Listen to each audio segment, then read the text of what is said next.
মুসলমান ইমানদার ভাইরা আমার,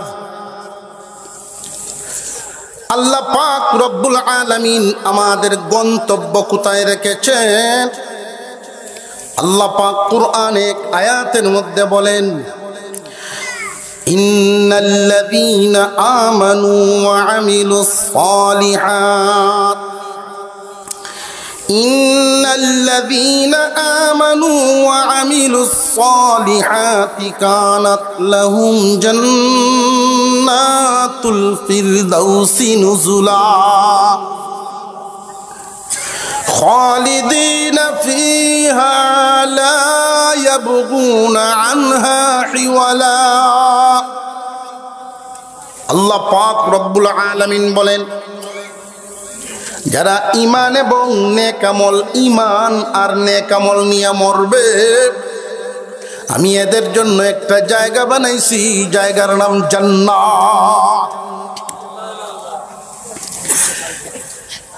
আল্লাহ ঘোষণা দেন, যারা ঈমানওয়ালা নেক আমল করে যাবে, ঈমানদারের জন্য একটা জায়গা বানাইছি জান্নাত, আর আমি তাদেরকে সেই জান্নাতের মেহমান বানাবো।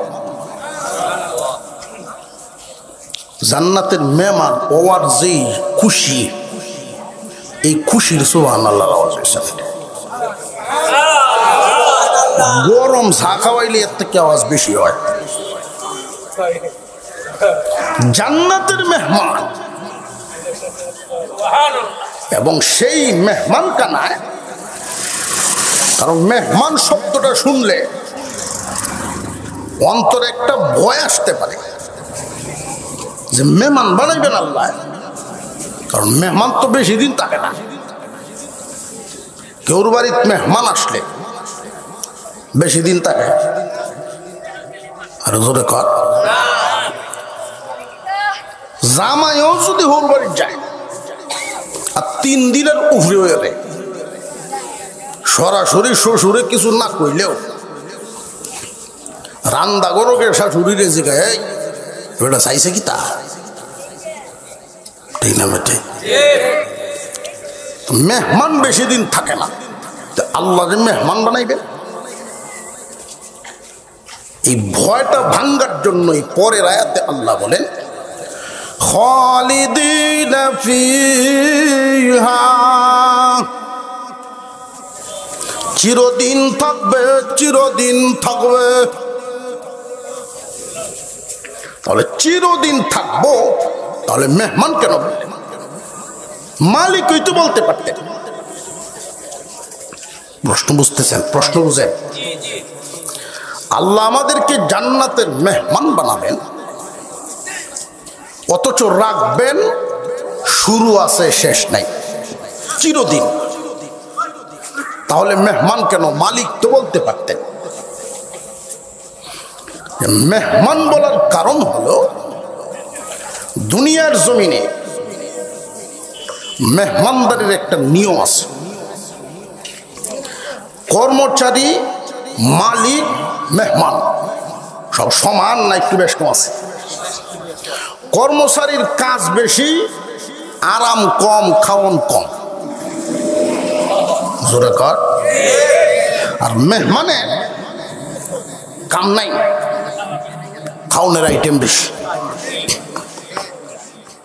এমনকি কেউ যদি কারো বাড়ির মেহমান হন, গরিবের বাড়ির মেহমানও যদি হয়, সকালবেলার নাস্তা করার পরে দুপুরে উনি কি খাবেন এই চিন্তা মেহমানের না, মালিকের। ইন্নাল্লাযীনা আমানু ওয়া আমিলুস সালিহাতি কানাত লাহুম জান্নাতুল ফিরদাউসি নুজুলা। আল্লাহ পাক রব্বুল আলামিন, আপনি আমাকে জান্নাতের মেহমান বানাইবেন, এই কথার দ্বারা বুঝায় দিলেন, বান্দারা আসো, ঈমান নামক পুঁজিটা লইয়া শুধু দুনিয়ার থেকে বিদায় হও। মেহমান বানায় রাখবো, মেহমান বানায় রাখবো। ওইখানে কি থাকবা, কি খাইবা, কেমনে থাকবা, কি তোমার মনের চাহিদা হবে, তোমার চিন্তার কোনো কারণ নাই। আমি আল্লাহ তোমার সব ব্যবস্থা করব। এজন্য মেহমান, এখন আমি আপনাদের সামনে ছোট একটা আয়াত তিলাওয়াত করছি, কিছুক্ষণ আসুন কি বাবডা বুঝছে লই একটু লড়া সরা দেবো যায় না, ডান্ডিটা ঘুরায় বোয়ানি প্রত্যেকে একটু লোটে বোয়ান দেয়, ডান্ডি ঘুরানি বুঝছো। হাদিসের মধ্যে আসছে বসার কিছু সুরত আছে, এই বসার সুরত একভাবে বসা নিষেধ, হাঁটু খাড়া করে বওয়া নিষেধ। এটা আগে বুঝতাম না, এটা নিষেধ হওয়ার কারণ কি। বড় হরে বুঝছি যে বাবা হাঁটু খাড়া হইতে বইলে লঙ্গির তো দুইটা ভাতটা ভাজ আছে, খুব সাবধানে রাখুন লাগে, যদি একটা ছুটতে চায় সমস্যা না। পিছনে যারা বসছেন আমরা আলোচনাটা একটা বিষয় ভিত্তিক শুরু করব, যেন একটা কিছু বাড়িতে নিয়ে শুনাইতেন পারুন। আমরা মহিলারা যথেষ্ট ভালো, এই যে 12টা লাগার সময় এখানে খাটায় গেলেন, যদি জিগায় কিতাঞ্চ, আমরা এরা জিগায় না, যদিও এক দুজনে জিগায় এলা কিতাঞ্চ, এক পড়াইলের বড়া দিলায় বেরিয়ে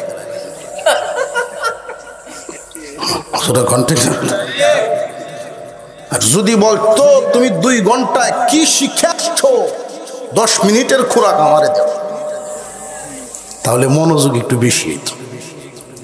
সবসময় তো বসার সুযোগ হয় না, যদিও আমরা কাছাকাছির মানুষ, ব্যস্ততার কারণে ওই 4 দিনের সফর শেষ করিয়ে সিলেট বিভাগ থেকে এখন নিজের বিভাগ হয়ে ঢুকছে।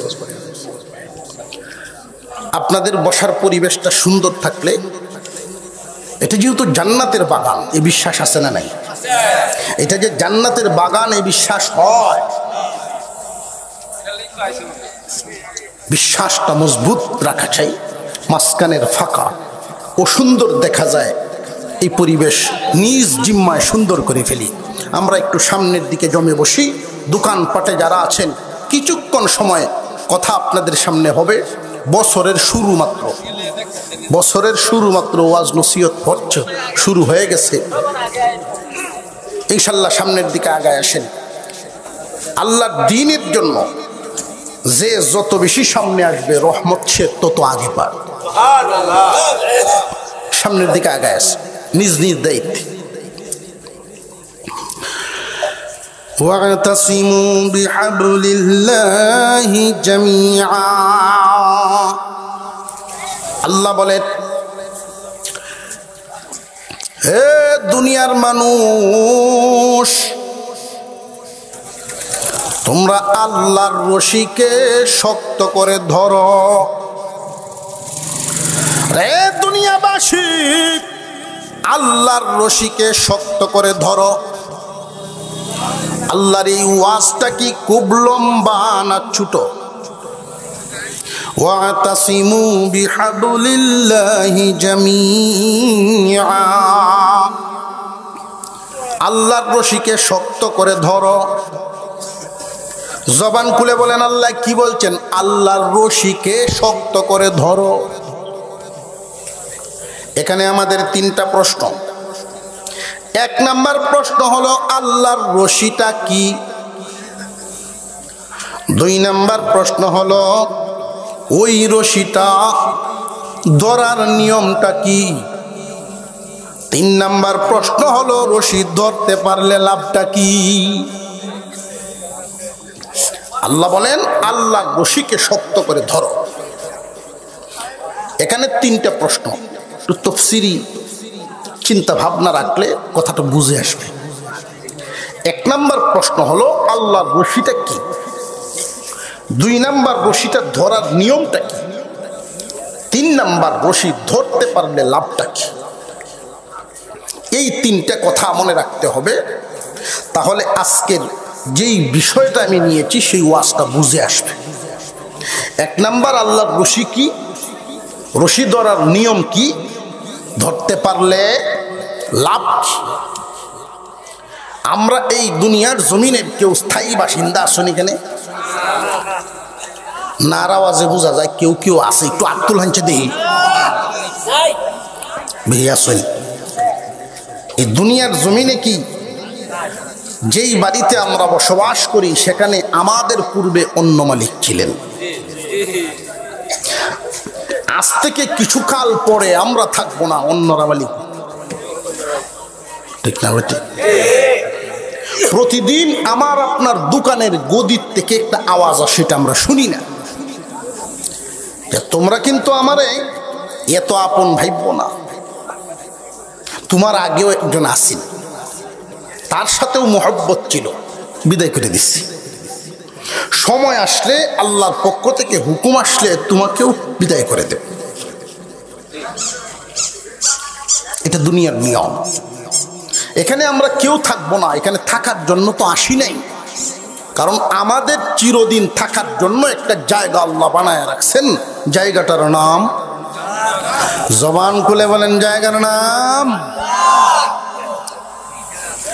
আল্লাহ যদি চাইতেন দুনিয়াতে চিরদিন আমাদেরকে রাখতে পারতেন না? পারতেন না? তাহলে জান্নাত বানাইলেন কারণ কি? এইখানে রাখলেন না, ওইখানে আমাদেরকে নিবেন কেন? দুনিয়ার ইমানদার মুসলমান ভাইরা আমার, জান্নাতে আমাদেরকে নিবেন এই কারণেই, মানুষের সব আশা সকল কিছু দুনিয়ার জমিনে পূর্ণ হওয়ার জায়গা না।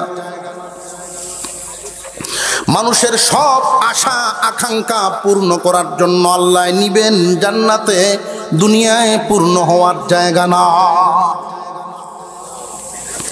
উদাহরণস্বরূপ আমাদের প্রত্যেকের অন্তরে আছে, নারী হোক আর পুরুষ হোক, আমরা চাই চিরদিন জোয়ান থাকার জন্য, চির যৌবন। পৃথিবীর জমিনে কেউ বুড়া হইতে চায় না, কেউ বুড়া হইবার চায় না, কিন্তু ওয়া লাগে নিনা লাগে না। মুরব্বী মানুষ বার্ধক্যজনিত কারণে মাথা নুয়ে গেছে, নিচের দিকে তাকায়া কি যেন ভাবতেছেন আর হাঁটতেছেন। নাতি ডাক দিয়া কয়ে, দাদা যান কিছু হারায় ফেলছেন মনে হয়, আমাকে বলেন আমি টুকাইয়া দিই। রে ভাই, হারাইছি, কিন্তু এমন জিনিস হারাইছি যেটা তুমি বিশ্রাইলে আর ভাইতা না। এমন জিনিস হারাইছি রে ভাই, খুঁজে পাওয়ার আর কেউ নাই। এমন একটা সময় ছিল আমি পায়ে হেঁটে 10 মাইল নয় 15 মাইল নয় বাড়ি থেকে কোর্টে যাইতাম ময়মনসিংহ। আর এখন এমন একটা হালত হয়েছে রে ভাই, মসজিদে যাওয়ার সাহস নাই। বুড়া হইতে চায় না মানুষের মন, কিন্তু ওয়া লাগে না লাগে না। আল্লাহ পাক রব্বুল আলামিন বলেন, তোমার মনের এই আশা পূর্ণ হওয়ার জায়গাটা দুনিয়া নয়, এটা পূর্ণ করার জন্য একটা জায়গা বানায় রাখছি। জায়গাটার নাম বলেন, নাম বলেন। জান্নাতের ভিতরে মানুষ ঢুকবে 33 বছর যুবক। জান্নাতের সামনে একটা ঝর্ণা থাকবে গোসল দেওয়ার জন্য, আর একটা ঝর্ণা থাকবে পানি পান করানোর জন্য। যেই ঝর্ণার পানি দিয়ে গোসল দেওয়া হবে, প্রত্যেক জান্নাতীর চেহারা এমন আর থাকবে না। দুনিয়ার জমিনে যার যেই চেহারা, যার যেই রং সুরত, এমন আর থাকবে না। জান্নাতের সামনের সেই ঝর্ণার পানি দিয়ে যখন মানুষ গোসল করবে, আল্লাহ পাক রব্বুল আলামিন সেই পানির মধ্যে একটা মেডিসিন মিশায়া রাখছেন। গোসল দেওয়ার সাথে সাথে প্রত্যেকটা মানুষের রং ইউসুফ আলাইহিস সালামের রঙের চেয়েও উজ্জ্বল হবে। প্রত্যেকটা মানুষের বডি হবে আদম আলাইহিস সালামের বডির মতো লম্বা। কেউর বয়স আর বুড়া থাকবে না, বার্ধক্য তাকে ছুঁইতে পারবে না। 33 বছর বানায় আল্লাহ জান্নাতে ঢুকাইবেন, জীবনে কোনো দিন 33.5 হবে না। মানুষের মনের এই আকাঙ্ক্ষা, চির যৌবন ধরে রাখার আকাঙ্ক্ষা দুনিয়া নয়, পূরণ হবে না। এটা পূরণ করার জায়গা জান্নাত। জান্নাত আমাদের আসল বাড়ি। দুনিয়ার জমিন অস্থায়ী ঠিকানা, কিন্তু আমরা এই অস্থায়ীটার জন্য বেশি পাগল, আসল বাড়ি ভুলে গেছি। আসল বাড়ি দুনিয়ার জমিনে আল্লাহ যত নিয়ামত দিয়েছে এইগুলো সেই আসল বাড়ির স্যাম্পল। স্যাম্পল মাল বেশি না গুডাউন বেশি থাকে? আমাদের জন্য আল্লাহ গুডাউন বানায় রাখছেন জান্নাত। এই দুনিয়ার জমিনে স্যাম্পল দিয়েছেন। যেমন আমরা দুধ পান করি, খুব সুস্বাদু একটা খাবার, মানুষের কল্যাণের খাবার, উপকারী খাদ্য, কিন্তু সব মানুষেরা খাইতে পারে না। 1 লিটার দুধ 7 দিন 10 দিন 1 মাসেও নসিব হয় না। পরিবারের সব মানুষের জন্য 1 লিটার দুধ যদি নেওয়া হয় 5-7 জনের পরিবার 1 কাপ পরে বাড়ো। 1 কাপ দুধ পান করিয়া বান্দা যখন শুকর আদায় করে আর জিহ্বাটা দিয়ে ঠোঁটগুলো চাষে, আল্লাহ বলেন ফেরেশতারা রে, আমার বান্দার কাছে মজা লাগছে রে, দুনিয়াতে শুধু স্যাম্পল দিলাম তার ভালো লাগে দেখা যায় রে। ফেরেশতারা এইভাবে কাপ দিয়ে আমি তার জান্নাতে মেহমানদারি করব না, স্যাম্পল দিছি দুনিয়ায়। জান্নাতের মধ্যে এরকম স্যাম্পল নয়, দুধের নদী বানায়া দাও, দুধের নদী বানায়া দাও। এই দুনিয়ার জমিনে বিবি বড় মজাদার এক নিয়ামত, বড় আনন্দের এক নিয়ামত, সহকারী নিয়ামত, ঠিক না বেটি? অনেকেই মুখ বন্ধ করে রাখছে, হুজুর খুব জ্বালাতাছি, এরা মনে মনে যে হুজুর খুব অশান্ত।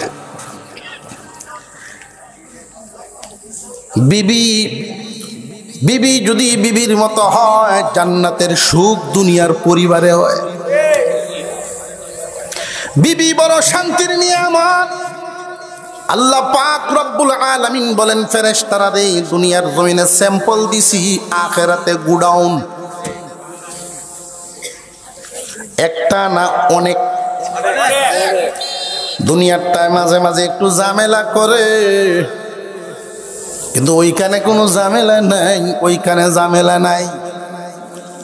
দুনিয়ার লারে মাঝে মাঝে একটু কমতি হয়ে গেলেই দেখবেন সব বাজার নিছেন, ঠিক ফান্ডা নিতেন মনে নেই, লাগে না? সামনাসামনি না কম পিছিয়ে দিল, জান্না বিজায় একদিন ফান খাই থাকলাম না, একদিনে হয়েছে। ওদিন আপনার প্রতি রাগ হব না, জীবনে আপনার কাছে কোনো কিছু চাইব না, আমাদের শরীর থেকে কখনো দুর্গন্ধ আপনার নাকে যাবে না, আপনার অসন্তুষ্টি হয় এমন কাজ আমাদের দ্বারা হবে না। আমাদেরকে আল্লাহ এইভাবেই বানাইছেন, এমন নিয়ামত, ওই সুখ শান্তি, চির শান্তির জায়গার নাম জান্নাতে যাওয়ার আশা ইচ্ছা আমাদের আছে না নাই? যদি জান্নাতে যাইবার হয়, জান্নাত হইল আমরা আসল বাড়ি। কোন একজন যুবক শহরেই জন্ম, শহরেই বড় হইছে, দাদার বাড়ির নাম শুনছে কিন্তু কোনোদিন যায় নাই। হঠাৎ ছুটি পায়া যদি মনে মনে ভাবে যে আমার আসল বাড়ি, পুরান বাড়ি তো একটু দেখতাম, নাম ঠিকানা নিয়ে আগে দিকটা ঠিক করতে হবে, বাড়িটা কোথায় জানতে হবে, এরপরে টিকিট কাটবো। বাড়ি যদি হয় হালুয়াঘাট, টিকিট কাটছে চিটাঙ্গের, ঘুরতার বটি বাড়ি পাইতো। জান্নাতে যাওয়ার ইচ্ছা আমাদের কার কার আছে একটু আত্মতান নারে তাকবীর, আল্লাহ কবুল করো বলো না। এখন তো বুঝতে হবে জান্নাত কোন দিকে। আমাদের ডান দিকে আল্লাহ জান্নাত রাখছেন নাকি বাম দিকে রাখছেন, সামনে নাকি পিছনে, নিচে নাকি উপরে, এটা দিকটা আগে ঠিক করতে হবে, এরপরে চিন্তা ভাবনা। তবে জান্নাতে যদি একবার আল্লাহ কাউকে ঢুকাইয়া দেন, এই মানুষকে আর কখনো জান্নাত থেকে বের হতে হবে না। এবং আমাদের মনের সকল আশা আকাঙ্ক্ষা পূর্ণ করার জন্যই আল্লাহ সেখানে রাখছেন। এমন কোনো বিষয় নাই যেটা পূর্ণ হবে না। আল্লাহর রসুলের একজন সাহাবী নবীজিকে প্রশ্ন করলেন, ইয়া রাসূলুল্লাহ, আমি গ্রাম্য মানুষ, এক কাম খুব বেশি করি, এই অভ্যাস হয়েছে আমার। ঘুম থেকে উঠতে যদি এই কামটা না করি আমার ভালো লাগে না। কি কাম? আলবাম। কি কাম? আলবাইত। জান্নাতের ভিতরে যদি আল্লাহ আমাকে নেন, আমি জান্নাতে গেলে সেখানে কি হাল বাইতে পারবো? হাল বাইতে নাকি? জান্নাতের ভিতরে যদি আল্লাহ আমার আল দেওয়ার ব্যবস্থা করে, কেমনে করবেন? না গরু থাকবো? আল্লাহর রাসূল বলেন, হ্যাঁ, তোমার এই আকাঙ্ক্ষাও আল্লাহ পূর্ণ করবেন। স্বর্ণের 2টা গরু হবে, স্বর্ণের লাঙ্গল হবে, জোয়াল খাড়া সব স্বর্ণের হবে। দুনিয়ার জমিনে মানুষ মনে মনে কল্পনা করতে পারে, কিন্তু পূর্ণ হয় না। আমাদের সকলের সব আশা পূর্ণ হয়, কারণ মন এটা এত দ্রুতগামী চলতে পারে আর এত গভীর সে বহন করতে পারে, তার কুল কিনারা খুঁজে হইতেন না। মন এটা এমন এক জিনিস। কিরকম দেখেন, আপনি যদি বাস্তবে ঢাকায় যেতে চান কতক্ষণ লাগবো? ধরেন 4 ঘন্টা, জাম জুমি যদি না পায়। আর মনে মনে গেলে এখন বুঝে আইছে বাস্তব গতি, দুনিয়ার বাস্তবতা আর মনের গতির বেশ কমটা বুঝে আইছে। সেই মনের আকাঙ্ক্ষা আপনি দুনিয়াতে কেমনে পূরণ করবেন? এই মনের চাহিদা দুনিয়াতে কেমনে আপনি পূরণ করবেন? এই মন তো এত বড় চাহিদা সম্পন্ন মন, যার হাজার হাজার কোটি টাকা আছে, তার লাখ লাখ কোটির দরকার। এজন্যই মনের এই আকাঙ্ক্ষা, মন ভরে না, পেট ভরে না বিদায়ী হাজার হাজার কোটি টাকা খেয়েও আরো খাওনের ইচ্ছা, আরো খাওনের ইচ্ছা। 20 বছর 40 বছরও যদি কেউ একটা পদে থাকে, আরো থাকার ইচ্ছা। মনের এই আকাঙ্ক্ষা, মনের এই লোভ দুনিয়াতে শেষ হওয়ার না। এইটা শেষ করতে হলে, মনের সকল আশা পূরণ করতে হলে আমাদেরকে জান্নাতে যাইতে হবে। জান্নাতের সুখ শান্তি নিয়ামতের আলোচনা আমি এক জায়গায় করতেছিলাম, যে ওইখানে মানুষ মনে মনে যা বলবে তাই হবে। হুজুর আকরাম সাল্লাল্লাহু আলাইহি ওয়াসাল্লাম বলেন, জান্নাতের সামনে, তোমার বিল্ডিং এর সামনেই আল্লাহ সাজায় রাখবেন হাউজ। হাউজের পানির মধ্যে অনেক রকমের মাছ, খেলা করতে থাকবে। তুমি যখন তোমার বিবির হাত ধরে গলাগলি করে দুজন হাঁটবা, তোমাদেরকে সালাম দিবে আর বলবে, ওগো আল্লাহর ওলিগণ, আপনারা কি আমারে খাইবেন? মাছে জিগাইব, আপনারা কি আমারে খাইবেন? আপনি যদি বলেন নাম খাবো, কি খাইবেন? বাজি না বুনা? বলতে দেরি, হাজির হইতে দেরি না। মনে মনে বান্দার যেন এটা না আসে যে এই যে মাছ খাইলাম আরেকবার ভাই মুকুল। দুনিয়াতে তুই এই টেনশন আছে, এই জন্যই ফ্রিজ বড় লাগে। জান্নাতের নিয়ামতের অবস্থা হবে এমন, বুনা খাইলেন, বাজি খাইলেন, কাটাটা রাখবেন আপনার চোখের সামনেই, আল্লাহর হুকুমে আবার সেই গোশতে পরিণত হয়ে মাছ জিন্দা। আপনাকে সালাম দিয়ে আবার পানিতে নেমে যাবে। কলা খাইতে থাকবেন, কলাটা খাইলেন, শরীর থেকে কলা ছাড়লেন, খাইলেন, ছায়া দেখবেন যেখান থেকে ছিঁড়ছিলেন কলা আবার হুরুন। এর নাম যেইখানে অশান্তি কোনো বিষয় নেই, অশান্তি বলতে কিছুই নেই, চিরশান্তির চিরসুখের সেই জায়গা, সেই জান্নাত আমাদের প্রত্যেকের নামেই আল্লাহ একটা করে বানায় রাখছেন। বান্দারে তোমারে আমি বানাই শুধু সারিয়ে দেই নাই, তোমারে যে আমি বানাইছি আমার গোলামির জন্য, ইবাদতের জন্য, এমনি তোমারে ছাড়িয়ে দেই নাই। আমি আল্লাহর রহমতও তোমার সাথে আছে, আল্লাহর দয়া আল্লাহর মায়া আমাদের সাথে আছে না নাই? আল্লাহর দয়া মায়া আমাদের উপরে কি পরিমাণ আমরা যে বলি, কোরআন হাদিসে বলে আল্লাহ খাওয়ান, আল্লাহ পালেন, আল্লাহ চলান। এই কথাটা সহজে বুঝার জন্য লক্ষ্য করে দেখেন, একজন মানুষ পৃথিবীর এই জমিনের উপরে বেঁচে থাকার জন্য সবচাইতে গুরুত্বপূর্ণ যত বস্তু আছে, বেঁচে থাকার জন্য সবচেয়ে বেশি দরকার যেগুলো, মহান আল্লাহ বান্দার জন্য এইগুলো সহজ করে দিছে। ঠিকটা আসতে কইছে, বুঝাইছে না? আমরা দুনিয়াতে বেঁচে থাকার জন্য ব্যবহার করি স্বর্ণ বেশি না লোহা বেশি?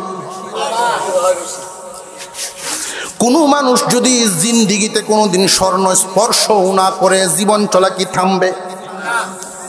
কিন্তু লোহা ছাড়া আমরা চলার কোনো বাউ, এই যে ওয়াজ করতেছি সামনে লোহা আছে,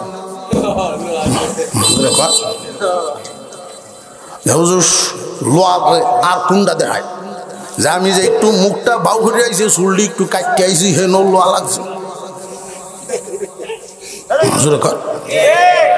আমার আপনার পরনে যে কাপড় চোপড় সুতা বানাইল মেশিনটা হেন লাগছে, আছে না নাই?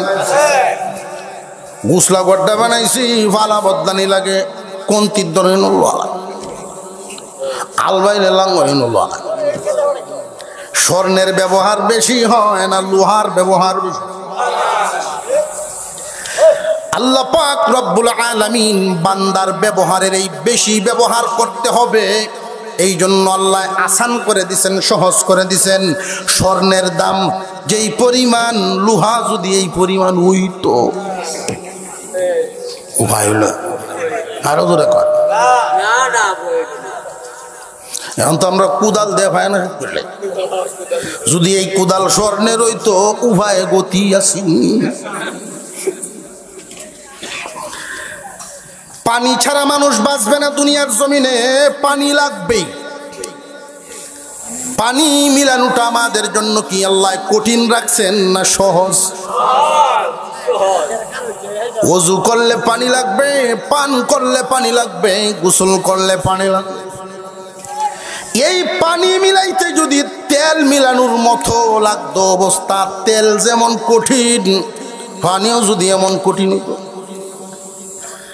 তাহলে ছেলের বিয়া করানোর আগে জিগাইল কোন বউ গোসল কম করে। নজর খা,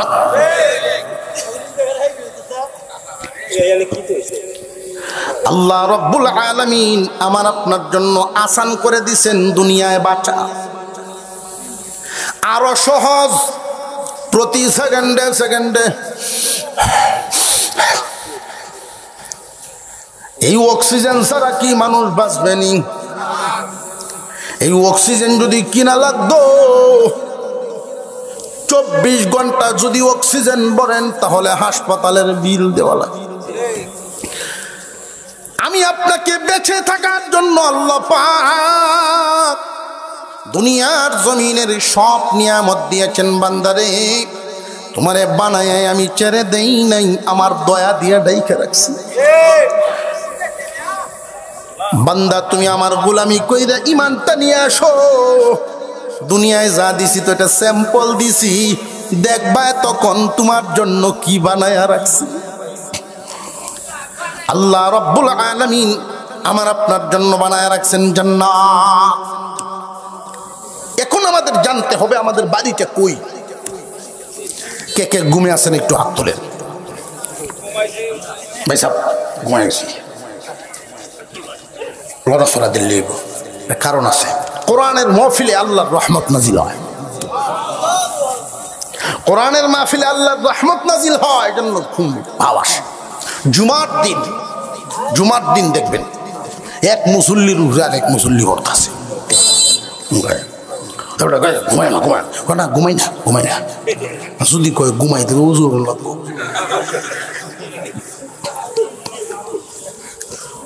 যদি হেলান না দিয়ে সোজা বৈশাখ নিয়ে ঘুমাইতে থাকে উজু ছুটত না, কিছুর সাথে হেলান দিল্লি চেষ্টা লেগে।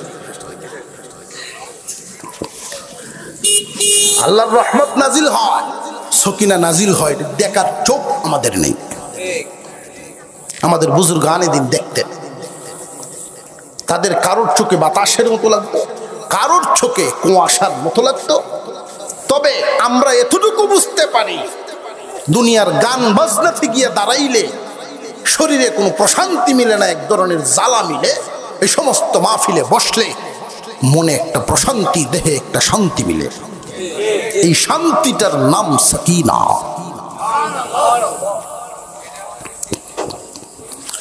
জান্নাতের নিয়ামতের আলোচনা করতেছি। যেই কইছি স্বামী স্ত্রী দুইজন যখন হাঁটতে থাকবে, এক বুড়া বেড়া রয়েছে, কবা জান আমার একটা কথা, বেহেশতে যেদিন যায়া বাবুল্যের মাও যাইব, তখন আমি বুঝছি ওনার ভূতের নাম বাবুল। বাবুল্যের মা কি সমস্যা হয়েছে চাচা? জ্বালাই আলছে, আমার ভুজি আলছে, রাখছে। এই সাথী লইয়া জান্নাতে যাইতো না ওটা। নিয়ামত দুনিয়ার জমিনে স্বামী নেককার, বিবি বদকার, অথবা বিবি নেককার, স্বামী বদকার। আল্লাহ বিচার করবেন, বদকারের সাথে বদকারকে মিলাবেন, নেককারের সাথে নেককারকে মিলাবেন। পক্ষান্তরে দুনিয়ার জমিনে দুজনের মন মিল মোহাব্বতের কোনো কমতি নাই, ভরপুর। তো এটা সংখ্যায় খুব কম, ঠিক না বেটি? বেশিরভাগ পরিবার জামাই বোন আওয়ামী লীগ বিএনপির মতো মারমুখী একটা অবস্থান নিয়ে থাকে। বালাটা কইলেও উল্টা কয়, হেললে একবেলা কবর বউ তুইয়া বউ গেছে মারা, যখন শুয়ায় গুরুস্থান ও বউ দুজো চাইস, অন্যরা কয় কিরে ভাই এইটা কি কামটা করলে, এইটা কোন কামটা করলে, এটা কি কামটা করলে? তোমরা বুঝতা না। তখন দুই চারজন তো তাহে বুঝুইয়া দুই চারজন আছে না, আমরা টেন যতদিন সংসার করছি জীবন ভর উল্টাই চলছে। ওহন যদি কই যে বেহেশতে যাইও, দুজকে বই থাকবো। শেষমেশ সেটা কইছে যে দুজক যাইস যাতে বেহেশতে যায়।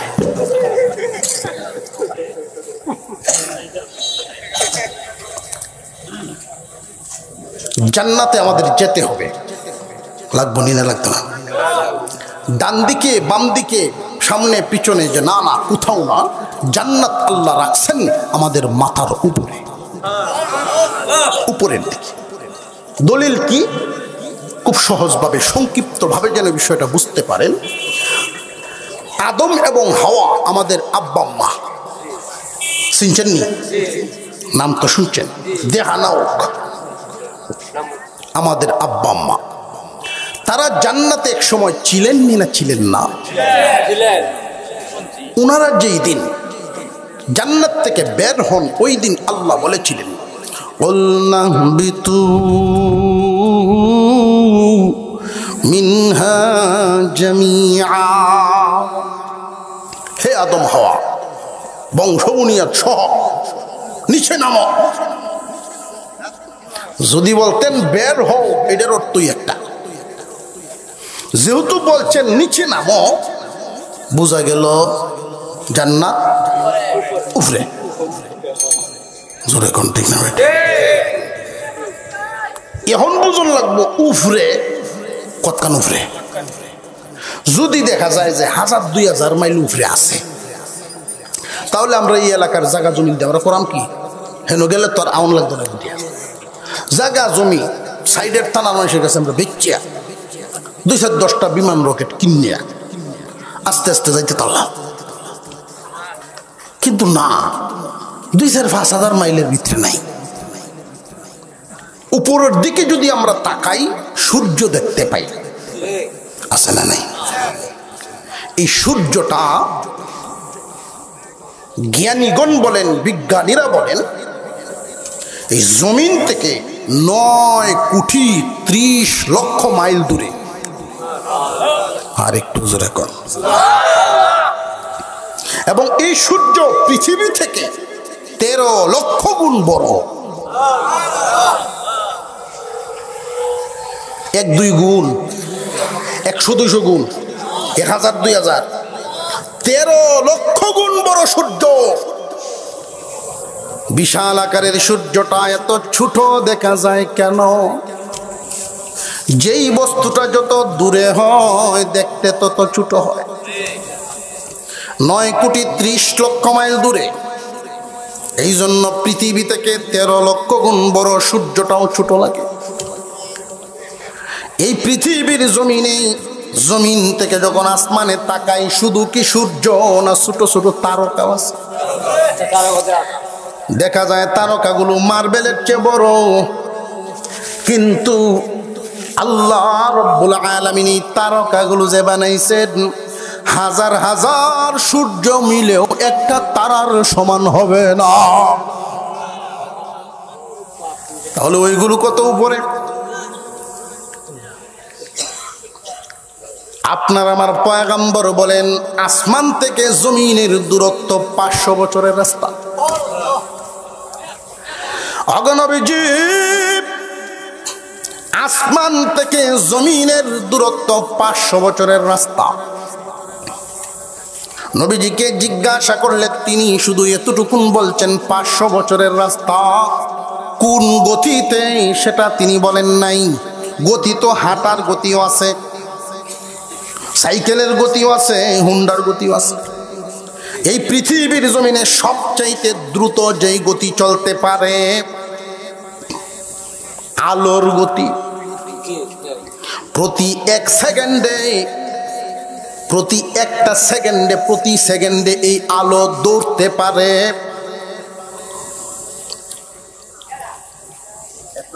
1,86,000 মাইল।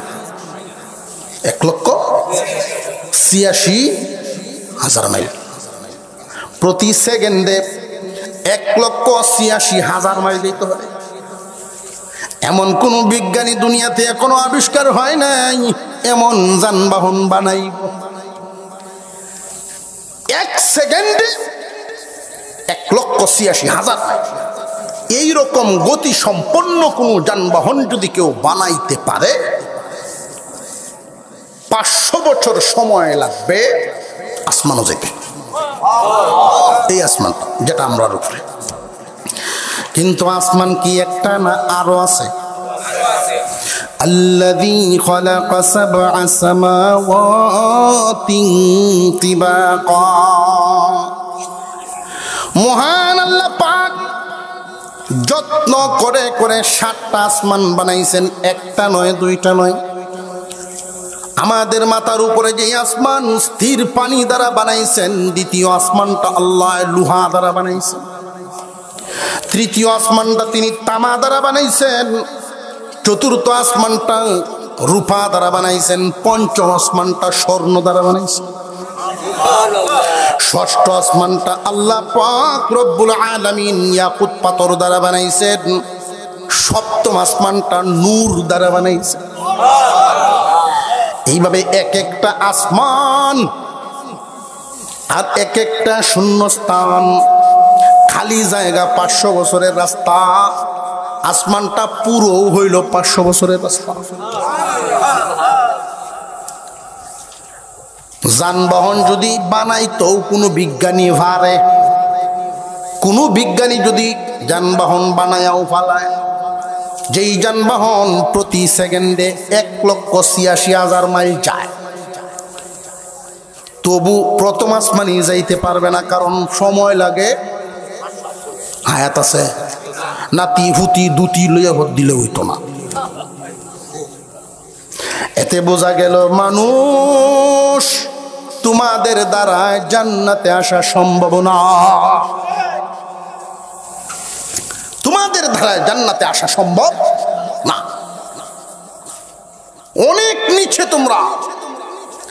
জান্নাত তো এই 7 আসমানের মধ্যেই নেই। জমিন থেকে 7ম আসমান 7000 বছরের রাস্তা হয়। জমিন থেকে 7ম আসমান যত দূর, সিদরাতুল মুনতাহা জিবরাইলের আসন আরো এত দূর। এই 14000 বছরের রাস্তার ভিতরে জান্নাত নাই, এর উপরে আল্লাহ জান্নাতটা বানায় রাখছেন। বান্দা তোমরা অনেক নিচে, জান্নাত অনেক উপরে। তোমরা দিবার জন্যই কিন্তু আমি জান্নাত বানাইছি।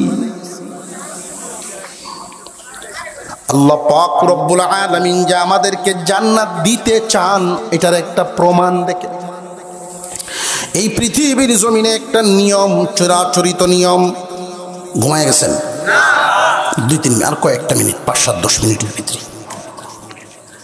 অন্ধকার একটা কুয়ার ভিতরে যদি কোনো মানুষ পড়ে যায়, এই কুয়ার ভিতরের নিচের মানুষটারে উপরে উঠাইবার জন্য কিছু ব্যবস্থাপনা আছে না নাই? প্রথমত উপর থেকে কিছু ছাড়তে হবে, ঠিক না বেটি?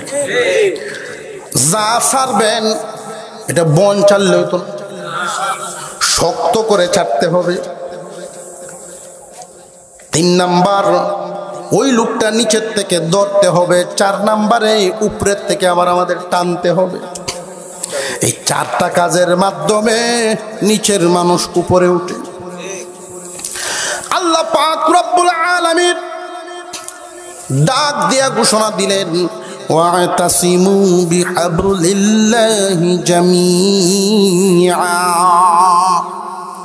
আল্লাহর রশিকে শক্ত করে ধরো। কার রশি? আল্লাহর রশিকে শক্ত করে ধরো। বান্দারে তোমরা অনেক নিচে, জান্নাত অনেক উপরে। আমি তোমাদেরকে দেওয়ার জন্যই তুই জান্নাতগুলো বানায় রাখলাম, তবে নিজেরা তো উঠতে পারবা না। অনেক নিচে পড়ে গেছো। সেখান থেকে যদি উপরে আসতে হয়, যেই ব্যবস্থাপনাগুলো দরকার, সেখানে আমি আল্লাহ তোমাদেরকে সাহায্য করি। আল্লাহ পাক রব্বুল আলামিন তিনি ঘোষণা দিলেন, বান্দা রশি ছাড়লাম আমি, এই রশি শক্তও করলাম আমি, ধরবা শুধু তুমি, টান দিয়া উঠাইব আবার আমি। আমরা অনেক নিচে, জান্নাত অনেক উপরে। নিজেদের চেষ্টায় উঠতে পারবো না। আল্লাহ দয়া করতেছেন, রশি ছাড়লেন, ওই রশিটা আবার শক্তও করলেন। আমাদেরকে একটা কাজ দিছেন, বান্দা ধরো। ওয়াতাসিমু বিহাবলিল্লাহি জামিআ। রে দুনিয়ার মানুষ, আল্লাহর রশিকে মজবুত করে ধরো। রশি ছাড়ছেন কে?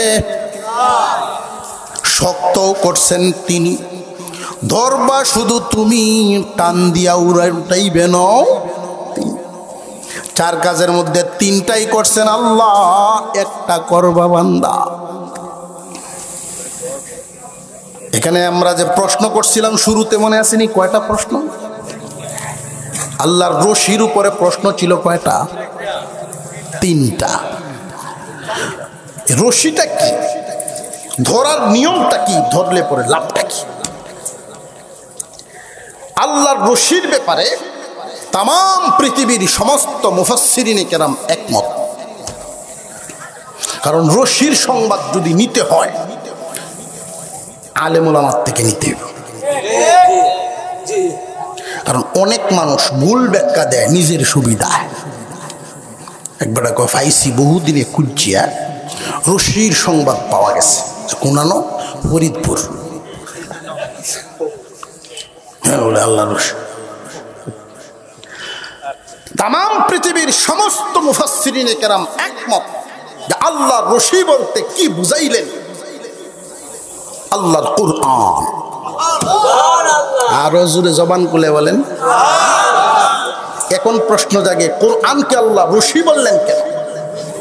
কোরআনকে আল্লাহ শিরিও তো বলতে পারতেন, মুইও তো বলতে পারতেন। রশি বলার কারণটা কি? যে উপর থেকে আল্লাহ ছেড়েছেন, কুয়ার ভিতরে একটা মানুষ মইটা ছাড়লে রিক্স আছে, মাথায় লাগলে দুঃখ পাইবে। বাঁশ ছাড়লেও ভয় আছে, ফিটো লাগলে দুঃখ পাবে। কিন্তু যেই বয়সের লোকটাই কুয়াতে থাকুক না কেন, রশি ছাড়লে ভয়ের কোনো কারণ নাই। এই বহন সকলেই সহ্য করতে পারবে। সুবহানাল্লাহ। আল্লাহর রশির নাম, জবান খুলে বলেন, আল্লাহর রশির নাম কি? কুরআন। দুঃখের বিষয়ে বর্তমান সময়ে আমরা মুসলমান, শতকরা কয়জন মুসলমান কোরআন ধরছেন, কোরআনের সাথে আছে? কুরআনুল কারীম তিলাওয়াত জানেন কয়জন মুসলমান? যাও জানেন, তাও আবার অনেকের শুদ্ধ না। এই জন্য বাংলাদেশে তামাম পৃথিবীর সব দেশ চাইতে কোরআনের ওয়াজ নসিহত বেশি হয়। এরপরেও দুর্নীতি কেমনে হয়? যেই পরিমাণ আমরা পাওয়ার আশা করি পরিমাণ পাই না। ইসলাম বিদ্বেষী যত মিশন আছে মানুষকে বেলাইনা নেওয়ার জন্য, মুসলমানদের যত শত্রু আছে নাম কয়টা, কিন্তু সমস্ত শত্রুদের টার্গেট হলো একটাই, ঘুরে ফিরে টার্গেট একটাই, মুসলমানদেরকে কোরআন থেকে দূরে সরায় রাখো। কুরআনুল কারীম এমনই এক পরশ পাথর, যেই পরশ পাথরের ঘষা লাগলে লোহা শোনা হয়ে যায়। কেমন শোনা হয়ে যায় লক্ষ্য করে দেখেন। ওমর ফারুক রাদিয়াল্লাহু তাআলা আনহু চোখের পানি ছাড়েন আর কান্দেন। মক্কা নগরীর গলিতে ঘুরেন, একটা এলাকায় ঘুরেন আর হাঁটেন। সাথীরা জিজ্ঞাসা করেন, ইয়া আমিরাল মুমিনিন, আপনি চোখে পানি মুছতেছেন, কান্দেন, কারণ কি? উনি জবাব দিলেন, আমি ওমর খাত্তাবের ছেলে, সেই উমরেই এখনো আছি। আমার হাত পা এখনো পরিবর্তন হয় নাই, হাত বাড়েও নাই, পাও লম্বাও হয় নাই, আগের উমরে আমি রয়ে গেছি। কিন্তু এই যে দেখা যায় মাঠ, আমি উমর এক সময় এই মাঠে ছাগল রাখালি করতাম, উটের রাখালি করতাম। কিন্তু আজকে এই কুরআনুল কারীম গ্রহণ করার কারণে আল্লাহ রাব্বুল আলামিন এমন পরশ, এখন আর ছাগল রাখালি করা লাগে না, উট রাখালি করা লাগে না। মহান আল্লাহ অর্ধ জাহানের মানুষের রাখালি করা। বলতে পারেন যে হয়তো মানুষের রাখালিটা কেমনে নরবরে করছেন মনে হয় না। খলিফাতুল মুসলিমিন ওমর কুরআনুল কারীমের পরশ পাথরের গোসায় কেমন হওয়া হয়েছেন একটা উদাহরণ নেন। হযরত আলী রাদিয়াল্লাহু তাআলা আনহু স্বপ্নে দেখেন, নবীজি তখন নাই, খেলাফতের যুগ, ওমর খলিফা, খলিফাতুল মুসলিমিন ওমরের আমল। আলী রাদিয়াল্লাহু তাআলা আনহু স্বপ্নে দেখেন হুজুর আকরাম সাল্লাল্লাহু আলাইহি ওয়াসাল্লামের পিছনে ফজরের নামাজ আদায় করতেছেন সাহাবীরা। উনি নিজেও গিয়া দাঁড়াইলেন, জামাত শেষ হয়ে গেল, মনের ভিতরে একটা প্রশান্তি পাইলেন। যেই মাত্র সালাম ফিরাইলেন, মসজিদে নববীর সামন থেকে একজন মহিলা আয়েশা ডাকতেছেন। ঘটনা কি উনার এটা বাস্তব না স্বপ্নে দেখতেছেন? আর হুজুরে কর, স্বপ্নে দেখতেছেন একজন মহিলা মসজিদের নববীর সামন থেকে ডাকতেছেন, তোমরা কারা গো? একজন আসো, আমার নতুন গাছের খেজুরগুলো নিয়ে যাও, আল্লাহর পয়গম্বরকে দাও, উনি নিজেও যেন কান সাথীদেরকেও খাইতে দেন। অনেক মুরব্বীরা এখনো আছে নতুন গাছের ফলটা আল্লাহওয়ালা গণ, নামাজি, মুত্তাকি, পরহেজগারকে দেয়। হুজুর খাওনের লাগিন বুঝায় না, আল্লাহ বহুত খাওয়ান, কিন্তু আপনাদেরকে আমল শিখায় দিই। আল্লাহওয়ালা বুজুর্গানে দিনকে এইটা দিলে পরে 1 নাম্বার লাভ, হয়তো এই জাতীয় মাল আল্লাহ আপনার জন্য বরকতের দরজা খুলে দিবে। 2 নাম্বার, যদি বরকতের দরজা না খুলে তাহলে বিরাট বড় ধেয়ে আসা মুসিবত থেকে এই উসিলা আল্লাহ আপনারে বাঁচায়া দিবে। 3 নাম্বার, আলেমের সাথে বুজুর্গদের সাথে মহব্বত তৈরি হইল, এই উসিলায়ও কিয়ামতের দিন সুপারিশ নসিব হয়ে। কে আসো আমার নতুন গাছের খেজুর নবীজিকে দাও, উনি স্বপ্নে দেখতেছেন। কে কে স্বপ্নে দেখছেন? হযরত আলী স্বপ্নে দেখতেছেন। নবীজি নিলেন, খাঞ্চাটা মুখে দিলেন, একটা সাথীদেরকে দিতেছেন। হযরত আলী হাত বাড়াইলেন, ওনারে একটা দিছেন। স্বপ্ন যুগেই খেজুরটা মুখে ঢুকায়া দিছেন, খাইতেছেন খাইতেছেন, মজা নিতেছেন। এমনি মসজিদে নববীর আজানের আওয়াজ, আসসালাতু খায়রুম মিনান নাওম। ঘুমটা ভেঙে গেল, তাড়াহুড়ো করে মসজিদে গেলেন, গিয়া দেখেন বাস্তব জামাত চলতেছে, ইমামতের মুসল্লায় নবীজি নাই, ওমর। ওটা তো স্বপ্ন ছিল।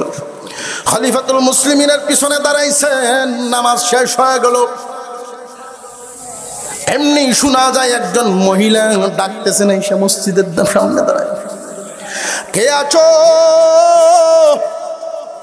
আমার এই খেজুরগুলো আমিরুল মুমিনিনের হাতে দাও। উনি নিজেও যেন কান, আমার নতুন গাছের খেজুর, ওনার সাথীদেরকেও যেন খাইতে দেন, মুসল্লিদের। হযরত আলী শুধু দেখতেছেন, স্বপ্ন দেখছিলাম একরকম, এটা দিয়ে বাস্তবে মিলে। এই খেজুরের পাত্রটাই না হযরত ওমরের হাতে দেওয়া হলো। ওমর রাদিয়াল্লাহু আনহু নিজে মুখে দিলেন, সাথীদেরকে দেওয়া শুরু করে দিলেন। এইভাবে দিতেছেন। হযরত আলী রাদিয়াল্লাহু আনহু উনিও হাত বাড়ালেন, হযরত আলীকে দিলেন একটা। এই একটা খেজুর উনি খাইলেন, খুব সুস্বাদু খেজুর। সব খেজুরের স্বাদ কি একরকম না ভিন্ন ভিন্ন? খুব সুস্বাদু খেজুর ছিল। হযরত আলী তাকায়া দেখেন পাত্রের মধ্যে অনেক খেজুর আছে, ইচ্ছা করলে আরো দিতে পারেন। ইয়া আমিরুল মুমিনিন, আমাকে কি আর কয়েকটা খেজুর বাড়ায়া দেওয়া যায় না? যেই মাত্র এই কথা বলেন, হযরত ওমর রাদিয়াল্লাহু আনহু ঘাড় ঘুরাইয়া কানের কাছে মুখ টেনে বলেন, আলী রে, স্বপ্ন যুগে পয়গম্বর তোমার একটার বেশি দেন না। খলিফা কি নরবরে না সফল? বাহিরও জাগ্রত, ভিতরও জাগ্রত, একমাত্র কোরআনের উসিলা। আল্লাহ কোরআন নামক রশি ছাড়ছেন, ওই রশি শক্ত কেমন করছেন, বিন্দু মাত্র ভুল আছে। আরো জোরে কর, আরো জোরে কোন ইমানি স্বীকৃতি, কোরআনে কোনো ভুল আছে? যারা যুগে যুগে ধরতে আসছে, সিলিন্ডার হয়ে সেই কোরআন গ্রহণ করেছে, কোরআন গ্রহণ করে তারা সেই কোরআন ওয়ালা হয়ে গেছে। পৃথিবীর কোনো বইয়ে এমন চ্যালেঞ্জপূর্ণ কথা নাই। কোরআনের শুরুতেই আল্লাহ বলেন, লা রাইবা ফিহি, যার মধ্যে সন্দেহ শোবার অবকাশ নেই, সন্দেহ করার সুযোগ নেই, সব সত্য। অনেক সময় ইয়ং জেনারেশন বিজ্ঞানের সাথে কোরআনের আইনগুলো এনে মিলাতে চায়। অনেকগুলো মিলে, অনেকটি মিলে না। জেনে রাখবেন, যেই যেই বিষয়গুলো মিলে না, বুঝবেন গবেষণার বাকি আছে, গবেষণার বাকি আছে। কোনো একটা বিষয় নিয়ে গবেষণা করে 10 বছর চলে, পরবর্তী বিজ্ঞানীরা সেইটা নিয়ে গবেষণা করে আরেকটু উন্নতি করে। যখন দেখবেন যেই থিওরিটা কোরআনের সাথে মিলে গেল, বুঝবেন গবেষণাটা সঠিক মাত্রায় গিয়ে পৌঁছতে পারছে। আল্লাহ আমাদেরকে বুঝার তৌফিক দেন, বলুন আমিন। কোরআনের সাথে লেগে, কোরআনের সাথে মহব্বত করে, ঘরের ভিতরে কোরআন, নিজের জীবনে কোরআন, সন্তানদেরকে কোরআন শেখানো। এই বয়সে সব জানেন, সব নিতে পারছেন, একটু একটু করে কোরআন শেখার দরকার। এটা প্রয়োজন কি মনে হয় না? আল্লাহ যেন আমাদেরকে তৌফিক দেন, বলুন আমিন।